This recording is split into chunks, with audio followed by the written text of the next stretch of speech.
Bonjour à tous, dans cette vidéo nous allons apprendre à additionner et soustraire des fractions entre elles. Comme on a déjà vu en classe comment les classer et surtout qu'elles étaient finalement des nombres comme les autres qu'on pouvait placer sur la droite numérique, c'est une nouvelle étape logique dans leur étude. Donc toutes mes explications seront basées sur l'addition, mais je vous invite à garder en tête que tous les arguments utilisés sont les mêmes pour une soustraction. Ce que nous allons donc découvrir est valable pour les deux opérations. Une fraction, alors tout d'abord, grand 1 rappelle les deux visions de la fraction. Donc, une fraction peut toujours être vue de deux façons différentes.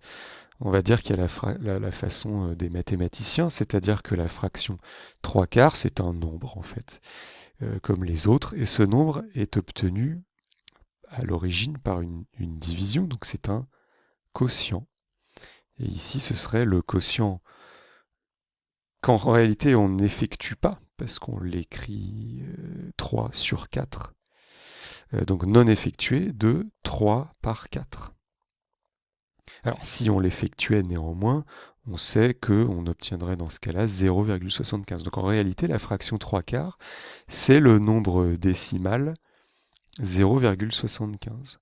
Attention, il y a des fractions qui ne sont pas des nombres décimaux, hein. Pensez aux divisions qui ne s'arrêtent jamais. Alors en écriture décimale.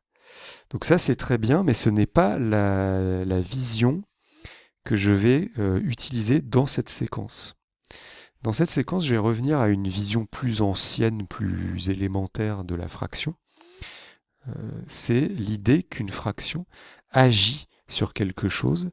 C'est, entre guillemets, hein, le fractionnement de quelque chose. Alors ce quelque chose en mathématiques, je ne rentre pas dans les détails, on appelle ça une grandeur, ça peut être une longueur de corde, des litres de Coca-Cola, que sais-je. Et moi je choisis, parce que c'est très pratique et très simple pour illustrer, un rectangle que vous voyez là.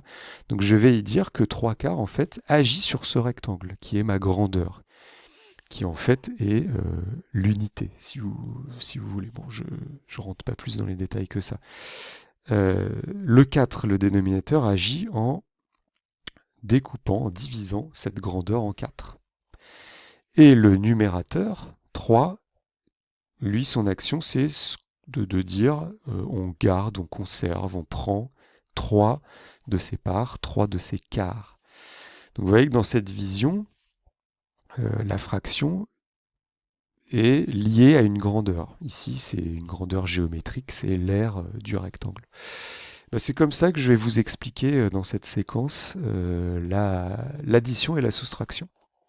Alors, grand 2, le cas simple, les dénominateurs sont égaux. Donc vous voyez, j'ai choisi deux fractions dont les dénominateurs sont égaux. Je vais vous montrer que les additionner correspond à une action très simple.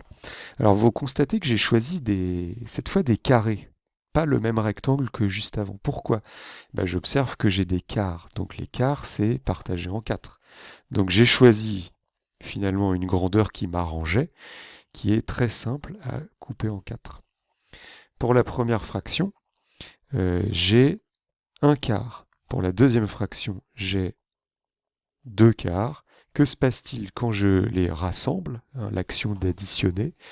Eh bien, quelle surprise, j'obtiens 3 quarts. C'est une sacrée révélation. Ça s'illustre comme ceci sur le dessin. Et donc, mathématiquement, on écrit que c'est égal. Alors d'ailleurs, je devrais plutôt écrire d'abord pour bien vous faire comprendre l'idée que ça se passe de cette façon-là. On constate que ça revient à additionner les numérateurs entre eux et par contre à conserver le dénominateur commun 4. Lui, attention, on ne l'additionne pas. Une petite remarque au passage, c'est que même si ce n'est pas le but ici, mais en écriture décimale, on vient de tout simplement redécouvrir que 1 quart qui est égal à 0,25 plus 2 quarts qui est égal à 0,5 nous donne un total de 3/4, donc qui est égal à 0,75. Je vous laisse le soin de vérifier si vous le souhaitez en posant les divisions. On passe au grand 3, un cas moins simple quand les dénominateurs sont différents. Alors moins simple mais pas trop compliqué, petit 1 quand l'un est multiple de l'autre. Vous voyez que dans mon exemple, le dénominateur 6 de 5/6 est un multiple de 2 qui est le dénominateur de 1/2 puisqu'il est son triple en fait. Alors ça c'est pas trop difficile encore à comprendre en regardant le dessin. Donc je vais illustrer mes sixièmes. Vous voyez que j'ai encore choisi des choses différentes. Alors pourquoi j'ai choisi ces rectangles? Parce qu'ils ont 6 carreaux. Malin, hein? Ça va être très facile à illustrer.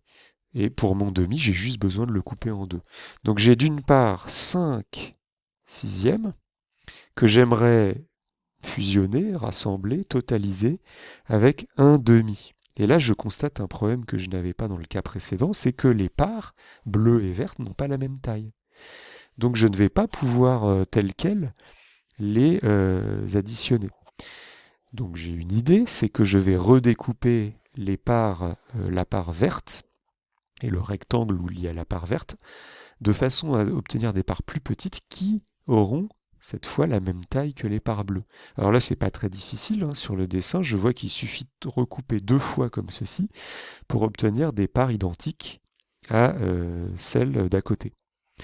Mais mathématiquement, cette action correspond au fait de multiplier le numérateur et le dénominateur de la fraction par 3. Propriété fondamentale des fractions, je ne change pas la valeur d'une fraction si je multiplie ou divise son numérateur et son dénominateur par le même nombre. Et donc, grâce à cette astuce, je peux rassembler toutes mes parts qui ont dorénavant la même taille. Donc, c'est parti. J'avais 5 parts bleues, c'est relaxant, et 3 parts vertes. Ah! Un stress. Je n'ai pas assez de place. Pas de panique. Qu'est-ce que ça signifie? Ça signifie tout simplement que j'ai dépassé ma grandeur d'origine, mon unité. Autrement dit, le résultat sera supérieur à 1. Donc pour cela, en mathématiques, on fait tout ce qu'on veut, hein. Je prends une seconde unité que je recoupe toujours en 6 et je complète, hein, mes 2 parts manquantes. Qu'est-ce que je constate? Eh bien, que finalement, 5/6 qui était resté 5/6 plus un demi qui était devenu 3/6 me donne un total de 8/6. Il y a 8 parts au total, bleues et vertes. Je retrouve la même règle finalement qu'au-dessus. J'ai additionné les numérateurs et j'ai conservé le dénominateur commun. Sauf que là, j'ai eu un petit peu de travail au début pour que les parts aient bien toutes la même taille. Alors au passage, on va en profiter pour montrer un truc important, c'est qu'en mathématiques, vous savez que les fractions se simplifient. Je ne reviens pas dessus. Et ici, j'obtiendrai 4 tiers. Est-ce que je peux le montrer sur le dessin? Eh bien oui. Si je fais quelque chose qui n'est pas possible dans la réalité, je fusionne 2 petites parts en une seule grosse part, ça donnerait ceci sur mon dessin. Je dédécoupe, si vous voulez.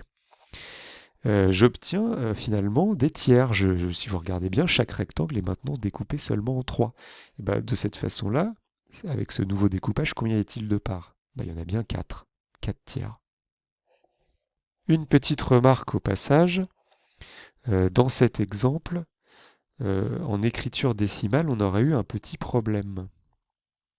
En écriture décimale, on obtiendrait une écriture infinie. Et oui, je vous l'avais dit au début, ça peut arriver. Donc d'ailleurs, je mets des guillemets à écriture parce que ce n'est plus une véritable écriture. À cause de la fraction 5/6, je vous laisse vérifier en posant la division, qui s'écrirait... non, qu'est-ce que je raconte? Excusez-moi. De cette façon-là. Donc voilà une fraction qui n'est pas un nombre décimal. Deuxième cas, aucun n'est un multiple de l'autre, par exemple un tiers plus un quart. Là, je vais avoir une nouvelle difficulté. Alors, illustrons d'abord les fractions. 2 tiers, je coupe dans ce sens-là. Vous réfléchissez à pourquoi j'ai choisi des rectangles de cette taille-là cette fois. Et l'autre, je vais couper dans ce sens-là 1/4. Alors le problème, vous voyez, c'est que les parts n'ont pas la même taille. Oui, regardez bien, hein, comptez les carreaux, la part verte est plus petite. Donc, ce qui se passe, alors vous avez sûrement déjà deviné, grâce à ce qui a précédé, je vais redécouper, mais cette fois je ne peux pas redécouper que l'un des deux rectangles, je vais être obligé de redécouper les deux. Et le plus simple est évidemment de tout couper en carreaux. Là dans ce sens-là, et pour l'autre dans ce sens-ci. Là, je vois que les parts bleues et les parts vertes, sans aucun doute, ont la même taille, je vais pouvoir les totaliser. D'ailleurs, je vais le faire tout de suite pour être tranquille. Donc, j'obtiens un total de... Alors, en bleu, le moment détente, j'ai 8 petites parts, et en vert, j'en ai 3. Mais avec mes nouveaux découpages, combien y a-t-il de parts au total? Il y en a 12 à l'intérieur du rectangle. Donc finalement, je sais déjà que je vais obtenir 11 douzièmes. Je reviens à mes fractions. Mathématiquement, qu'est-ce que j'ai fait? Quand j'ai coupé ici, là, quand j'ai coupé en 4 dans le sens vertical, c'est comme si j'avais multiplié le numérateur et le diviseur par 4. Dans l'autre, j'ai coupé en 3, mais horizontalement. C'est comme si j'avais multiplié par 3 le numérateur et le dénominateur. Ce qui me donnerait une première fraction 2 tiers qui est en fait égale à 8 douzièmes, et la deuxième 3 douzièmes. Je retrouve... Ah, j'ai un petit peu bifurqué, c'est pas grave, on va s'arranger. Voilà, j'ai bifurqué, pardon. Je retrouve bien que une fois que j'ai tout redécoupé à la même taille, c'est-à-dire que j'ai obtenu le même dénominateur, l'opération redevient faisable. C'est donc exactement la même conclusion que précédemment, mais cette fois j'ai dû modifier les deux fractions. En conclusion, pour additionner ou soustraire des fractions, il faut tout d'abord s'arranger pour qu'elles possèdent le même dénominateur. Vous voyez que la stratégie n'est pas toujours la même. Il suffit alors de conserver ce dénominateur commun et d'additionner ou soustraire les numérateurs. Voilà, vous savez additionner ou soustraire des fractions. Je vais quand même vous faire une petite vidéo supplémentaire pour vous détailler une dernière illustration, histoire d'être sûr que vous avez bien compris, et vous serez prêt à attaquer les exercices quick.